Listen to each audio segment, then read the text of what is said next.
আপনাকে যদি আল্লাহ 50 বছর হায়াত দিয়ে থাকে, 50 বছরই আপনি বাঁচবেন, 1 সেকেন্ড কমও না আবার বেশিও না। কিন্তু সিদ্ধান্তটা আপনার নিতে হবে যে এই 50 বছর পার হওয়ার পর আপনার পরবর্তী জীবনটা সুখের হবে নাকি দুঃখের হবে, এই সিদ্ধান্ত আপনিই নেবেন। আপনি সুখে থাকলেও 50 বছর কেটে যাবে, দুঃখে থাকলেও 50 বছর কেটে যাবে। আজকে যে হাসপাতালের বেডে আছে তারও রাতটা কেটে যাবে, আমরা যারা মাহফিলে আছি আমাদেরও রাতটা কেটে যাবে, যে গানের আসরে আছে তারও রাতটা কেটে যাবে, যে ব্যথায় কাতরাচ্ছে সেও রাতটা পার করে ফেলবে। আবার যে দুনিয়ার সমস্ত রকম ভোগ বিলাসিতা নিয়ে 5 স্টার হোটেলের মধ্যে সমস্ত রকম আনন্দ উল্লাসে আছে তারও রাতটা কেটে যাবে। সবার জন্যই সময়টা চলে যাবে, কিন্তু দিন শেষে, এই রাত শেষে আর দিন শেষে শুধুমাত্র কে কি করলাম এই ফলাফলটাই থেকে যাবে। ঠিক কিনা বলেন? 50 বছর আপনার কেটে যাবে, যে কোনো ভাবে কেটে যাবে। 60 বছর 70 বছর আপনার কেটে যাবে, কিন্তু আপনি কিভাবে কাটালেন এই ফলাফলটা যেন আপনার ভোগ করা লাগবেই, ওই বিষয়ে আপনাকে সতর্ক থাকতে হবে। আপনাদেরকে অনুরোধ করব, এই দুনিয়ার জীবন যে কোনো ভাবে পার হয়ে যাবে, কিন্তু মৃত্যুর পরে যে জীবন ওইটাই চিরস্থায়ী, ওইটাই আসল। ওই জীবনের কথা একটু স্মরণ করুন ভাইয়েরা। কতদিন জাহান্নামের তাণ্ডব আপনি সহ্য করবেন? একবার শাস্তি দিয়ে গায়ের চামড়াগুলো ঝলসে পুড়ে ছাই হয়ে যখন শেষ হয়ে যাবে, আল্লাহ আবার নতুন করে আরেকটা পাপের শাস্তির জন্য চামড়া দিবে। নাউজুবিল্লাহ। জাহান্নামীরা এক সময় অতিষ্ঠ হয়ে বলবে, আল্লাহ আমাদেরকে মৃত্যু দিয়ে দাও, আমরা মরতে চাই। দুনিয়ায় তো কেউ মরতে চায় না, কিন্তু জাহান্নামে যাওয়ার পরে শুধু বলবে আমি মৃত্যু চাই। জাহান্নামীরা বারবার মৃত্যু চাওয়ার পর আল্লাহ পাক বলবেন, ইয়াউমা লা তাদউ সুবুরান ওয়াহিদা ওয়ালা আদউ সুবুরান কাসীরা। যদি একবার নয় 1000 বার যদি মৃত্যুকে ডাকো, আর মৃত্যু তোমাদের সামনে আসবে না। কতদিন এই জাহান্নামের তাণ্ডব সহ্য করবেন? মৃত্যু আসবে না। 50 বছর 60 বছর এই পৃথিবীতে যত কষ্টেই মানুষ থাকুক, এই কষ্টগুলো শেষ হয়ে যায় ভাইয়েরা। একজন রোগীর শরীরে রোগে শোকে জর্জরিত হয়ে দুঃখে কষ্টে একসময় রোগীটা মারা যায়, তার যন্ত্রণা শেষ হয়ে যায়। কিন্তু জাহান্নামের শাস্তি যখন শুরু হয়ে যাবে, ওই ব্যক্তি মরবেও না বাঁচবেও না। সুম্মা লা ইয়ামুতু ফিহা ওয়া লা ইয়াহইয়া, মরবেও না বাঁচবেও না। এটা কেমন জীবন? মৃত্যুকে ডাকবে শুধু। দুনিয়ায় মৃত্যুর চায় যে মৃত্যু আমার কাছে না আসুক, সেদিন শুধু মৃত্যুকে ডাকবে যে আল্লাহ মৃত্যু দাও, মৃত্যু হয়ে যায়, শেষ হয়ে যায়। কিন্তু আল্লাহ বলছেন যতবার ডাকবা কোনো লাভ নেই, মৃত্যু আর তোমাদের সামনে আসবে না। এই কঠিন অবস্থার মধ্যে পিপাসায় যখন আপনার শরীর, আপনার মন, আপনার কলিজা শুকিয়ে যাবে, তখন আপনার সামনে পানি আনা হবে, হামিম, ফুটন্ত গরম পানি। এমন পানি যেই পানির পেয়ালা মুখের সামনে নেওয়ার সাথে সাথে মুখের গোস্তগুলো সবগুলো খুলে খুলে ওই পেয়ালার মধ্যে পড়ে যাবে। এত প্রচন্ড পিপাসা লাগবে, ওই পেয়ালা ধরেই মানুষ পানি পান করে ফেলবে। এই গরম পানি পান করার পর মানুষের কলিজা, নাড়ি, ভুঁড়ি এইগুলো গলে খসে পিছনের দরজাতে বের হয়ে যাবে। এই প্রচন্ড তাণ্ডব কতদিন সহ্য করবেন? এই দুনিয়াতে 10টা খুন করলেও তার জন্য মৃত্যুদণ্ড, ওই একই শাস্তি। একটা খুন করলেও মৃত্যুদণ্ড, এর বেশি শাস্তি আছে কি দুনিয়ায়? এটাই শাস্তি। আল্লাহ রাব্বুল আলামিন বলেন, কুল্লামা নাদিদাত জুলুদুহুম বাদদালনাহুম জুলুদান গায়রাহা লিয়াযুকুল আযাব।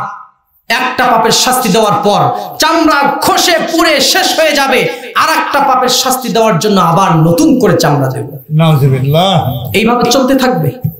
যতদিন করেছেন, যতগুলো করেছেন প্রত্যেকটা বুঝিয়ে দেওয়া হবে। আর এর বিপরীত জায়গায় আপনার কিছু কিছু আত্মীয় স্বজন জান্নাতে থাকবে, তাদের সুখ আর শান্তির কোনো সীমা থাকবে না। সুবহানাল্লাহ। আল্লাহ রাব্বুল আলামিনের বান্দারা জান্নাতে যাবেন, ফেরেশতারা তাদেরকে ডাকবে, সুন্দর করে সালাম দিবে, সালাম দিয়ে জান্নাতের দিকে নিয়ে যাবে। জান্নাতের নাজ নেয়ামত গুলো দেখবে, দেখতে দেখতে এক জায়গায় জান্নাতি গুলো বসে যাবে, বসে পড়ে তাদের সেখানে খাওয়া দাওয়া শুরু করবে, মজ মাস্তি শুরু করে দিবে, আর মনে করবে এইটাই মনে হয় জান্নাত। এইভাবে শান্তিতে যখন সবাই বসে যাবে, ফেরেশতারা বলবে এটা জান্নাত নয়, জান্নাত তো আরো দূরে, চলো আরো সামনে চলো। দুনিয়ার মানুষেরা তখন চিন্তা করবে এত সৌন্দর্য, এত মনোরম পরিবেশ, এত সুখ শান্তি, এরপরেও এইটা যদি জান্নাত না হয় তাহলে না জানি ওই জান্নাতটা আরো কত সুন্দর। আরো আগ্রহ নিয়ে, আরো আকর্ষণ হয়ে, আকর্ষিত হয়ে মানুষ আরো সামনের দিকে আগাবে, আরো সামনের দিকে যাবে, আরো একটু সামনের দিকে যাওয়ার পরে আরো সুন্দর জায়গা দেখতে পাবে। ওই সুন্দর জায়গা দেখার পরে ওখানেই তারা বসে পড়বে, ওখানেই তারা মজ মাস্তি শুরু করে দিবে। ফেরেশতারা বলবে এইটাও জান্নাত নয়, এর চেয়ে আরো সুন্দর আছে, কোন সুবহানাল্লাহ। এরপরে তারা আরো সামনের দিকে যাবে, এইভাবে 2 বার 3 বার করে তারা বসে পড়বে। সৌন্দর্য দেখে তারা মনে করবে এইটাই মনে হয় জান্নাত, কিন্তু আল্লাহর ফেরেশতারা বলবে এটা তো কোনো সৌন্দর্য নয়, জান্নাতের মধ্যে এর চেয়ে বেশি সৌন্দর্য আল্লাহ তোমাদের জন্য রেখেছে। এরপরে ফাইনালি পরিশেষে ওই আকাঙ্ক্ষিত জান্নাতের কাছে মানুষ চলে যাবে, আর জান্নাতের মধ্যে যাওয়ার সাথে সাথে মানুষ জান্নাতের সৌন্দর্য দেখে মানুষের মুখ থেকে এমন কোনো কথা সেদিন বের হবে না, ওই সৌন্দর্য দেখে মানুষের মুখ থেকে সর্বপ্রথম বের হবে আলহামদুলিল্লাহ। এত সুন্দর আবার হয় নাকি? কত সুন্দর জান্নাত। ওয়ালা খাদারা আলা কলবিল বাশার, মানুষের অন্তর দিয়ে মানুষ চিন্তাও করতে পারবে না জান্নাত কত সুন্দর। আমরা কিন্তু অন্তর দিয়ে কত পরিকল্পনা করতে পারি, মনে মনে ভাবি। মনে মনে ভাবতে কি কেউ বাধা দেয়? আপনি মনে মনে প্রধানমন্ত্রীকেও চড় মারতে পারেন, আপনাকে কেউ বাধা দিবে না। আবার মনে মনে দুনিয়ার সমস্ত সুখ শান্তি আপনি কল্পনা করতে পারেন। আল্লাহ এমন একটা শব্দ ব্যবহার করলেন, এটা হাদিসে কুদসি, ওয়ালা খাদারা আলা কলবিল বাশার, মানুষের অন্তর দিয়ে মানুষ চিন্তাও করতে পারবে না এত সুন্দর জান্নাত আমি মানুষের জন্য রেখেছি, কোন সুবহানাল্লাহ। আমার ভাইরা, আমি আলোচনা শেষ করে দিব। আপনি পৃথিবীর সবচেয়ে গুরুত্বপূর্ণ মানুষ, এইটা আজ থেকে আপনি বুঝবেন। এই পৃথিবীতে সকালবেলা আপনি যে পূর্ব আকাশে জল জল করে সূর্য ওঠে, আবার এই আকাশে যে তারা দেখতে পান, রাত্রি যে চাঁদ দেখতে পান, ওই চাঁদটা আল্লাহ মানুষের জন্য তুলে দেয়। এই দুনিয়ার 10 দুনিয়া সমান একটা জান্নাত, সেটা হবে ছোট জান্নাত। পুরো দুনিয়া বিক্রি করে জান্নাতের একটা ইটের দাম হবে না, ওই জান্নাতটা আল্লাহ মানুষের জন্য বানিয়েছে। আবার ওই জান্নাতে যে রমণীগুলো থাকবে, ওই নারীগুলো, তাদের সৌন্দর্য এত সুন্দর হবে, ও কাওয়াইবা তুরাবা, ডাগর ডাগর দুটি চোখ থাকবে, তাদের মুখের এক ফোঁটা থুতু যদি এই পৃথিবীর জমিনে পড়ে যায়, তামাম পৃথিবীর সমস্ত পানি মিষ্টি হয়ে যাবে। ওই জান্নাতের সুন্দর সুন্দর নারীগুলো এই মানুষের জন্য। সুবহানাল্লাহ। আপনি কত বড় মর্যাদাবান একজন ব্যক্তি। এই পৃথিবীর সুখ শুরু থেকে শেষ পর্যন্ত আপনার চোখে আপনি যা দেখতে পান, এই সব সৌন্দর্য, এই সব কিছু আল্লাহ আপনাকে দিয়েছেন, এই সব কিছু আল্লাহ আপনাকে দিয়েছেন, এই সব কিছু আল্লাহ আপনাকে দিয়েছেন। আমরা বোকা, অনেক টাকা পয়সা অর্জন করলেন, এই টাকা পয়সা অর্জন করছেন সবাই মিলে খাবেন, সুদ খাইলেন, ঘুষ খাইলেন, চুরি করলেন, এই অন্যায় করে টাকা পয়সা অর্জন করলেন। আপনি মরে গেলে আপনার ছেলে মেয়ে সবাই এই টাকা পয়সাগুলো খাবে, কিন্তু এই টাকা পয়সা অর্জন করতে গিয়ে আপনি যে পাপ করলেন, ওই পাপের ভাগ আপনার কাছ থেকে কেউ নেবে না। তার মানে যেখানে 100% গ্যারান্টি হলো এটা যে আমি যদি পাপ করি অবশ্যই শাস্তি আমাকে পেতে হবে, এই বিষয়ে গ্যারান্টি। কিন্তু আমি পাপ করে টাকা যে কামাই করলাম, এটা খেতে পারবো কি পারবো না, এই বিষয়ে আমার কোনো গ্যারান্টি নাই। খেতে পারবো কি পারবো না কোনো গ্যারান্টি আমার কাছে নাই, তারপরেও আমি অন্যায় করি, কিন্তু ওটার শাস্তি যে আমাকে পেতেই হবে এই বিষয়ে আমার অবশ্যই গ্যারান্টি রয়েছে।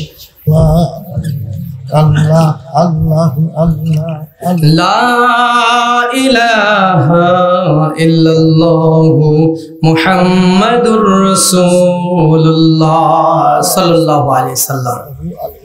সময় কেটে যাবে, সময় পার হয়ে যাবে, কিন্তু ফলাফলটা আমাদের জন্য থেকে যাবে।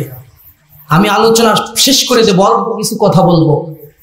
এই যে আমরা আজকে মাহফিলে এভাবে বসে আছি, কিয়ামতের দিন আল্লাহ জান্নাত এবং জাহান্নামের ফয়সালা দেওয়ার পর জান্নাতি লোক এক সাইডে, জাহান্নামী লোক এক সাইডে, মাঝখানে এরকম জায়গা করে দিবে, এত সুন্দর একটা ব্যবস্থা করবে, জান্নাতি লোক জাহান্নামীদেরকে দেখতে পাবে আর জাহান্নামী লোকগুলো জান্নাতীদেরকে দেখতে পাবে।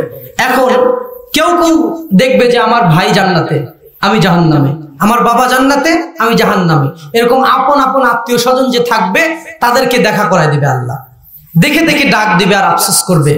তারা বলবে, আহারে আজকে যদি ওদের সাথে থাকতাম, ওর কথা যদি শুনতাম, তাহলে তো আজকে আমি ওখানে যেতে পারতাম। ইয়া লাইতানি কুনতু মাআহুম ফাআফুযা ফাওজান আযীমা, যদি ওর সাথে আজকে থাকতাম, ওর কথা যদি দুনিয়ায় শুনতাম, ও তো আমাকে প্রত্যেকদিন ডাকতো, ও তো আমাকে এই কাজ করার কথাগুলো বলতো, ও আমাকে বলতো এইভাবে চলো, এইভাবে আমার সাথে থাকো, কিন্তু আমি তো ওর ডাকে সাড়া দেই নাই। যদি ওর ডাকে সাড়া দিতাম তাহলে তো আজকে আমি ওর সাথে জান্নাতে থাকতে পারতাম। আর পাশেই যে জাহান্নামী ব্যক্তি আছে, ওকে দেখে বলবে, আহারে ইয়া ওয়াইলাতা লাইতানি লাম আত্তাখিজ ফুলানান খলিলা, আহারে অমুকের ছেলে অমুক, এইভাবে কোরআনে এসেছে লাম আত্তাখিজ ফুলানান খলিলা, অমুকের ছেলে অমুক নাম ধরে বলবে, যদি ওর সাথে না থাকতাম তাহলে আজকে আমার এই জাহান্নামে আসা লাগতো না। সঙ্গ দোষে লোহা ভাসে। আমাদের এলাকার মানুষেরা বলে এইগুলো, আসলেই সত্য কথা। কোরআনের মধ্যেও আল্লাহ বলেছেন, আফসোস করবে মানুষ, আরে এর সাথে যদি না থাকতাম, এই বদমাইশের কথা যদি না শুনতাম, তাহলে আজকে আমাকে এই জাহান্নামে আসা লাগতো না।